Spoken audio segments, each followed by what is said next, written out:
Police station పరిధిలో కారులో మంటలు చెలరేగి డ్రైవర్ సజీవ దహనమైన ఘటన కలకలం రేపింది. ఎంగిలిబండ గ్రామ సరిహద్దు వద్ద ఓ టయోటా కారు ముందు వెళుతున్న లారీని వెనక నుంచి ఢీకొట్టింది. దీంతో కారులో మంటలు చెలరేగి పూర్తిగా దగ్ధమైంది. కారు నడుపుతున్న డ్రైవర్ బయటకు వెళ్లలేక అందులోనే సజీవ దహనమయ్యాడు. ప్రమాద సమయంలో కారులో ముగ్గురు ఉన్నట్లు గుర్తించారు.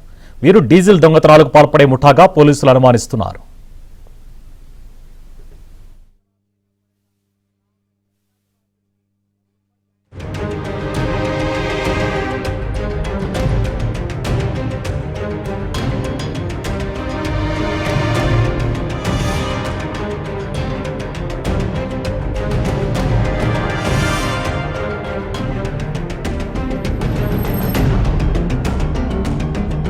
పోలీస్ స్టేషన్ పరిధిలో కారులో మంటలు చెలరేగి డ్రైవర్ సజీవ దహనమైన ఘటన కలకలం రేపింది. ఎంగిలిబండ గ్రామ సరిహద్దు వద్ద ఓ టయోటా కారు ముందు వెళుతున్న లారీని వెనక నుంచి ఢీకొట్టింది. దీంతో కారులో మంటలు చెలరేగి పూర్తిగా దగ్ధమైంది. కారు నడుపుతున్న డ్రైవర్ బయటకు వెళ్లలేక అందులోనే సజీవ దహనమయ్యాడు. ప్రమాద సమయంలో కారులో ముగ్గురు ఉన్నట్లు గుర్తించారు.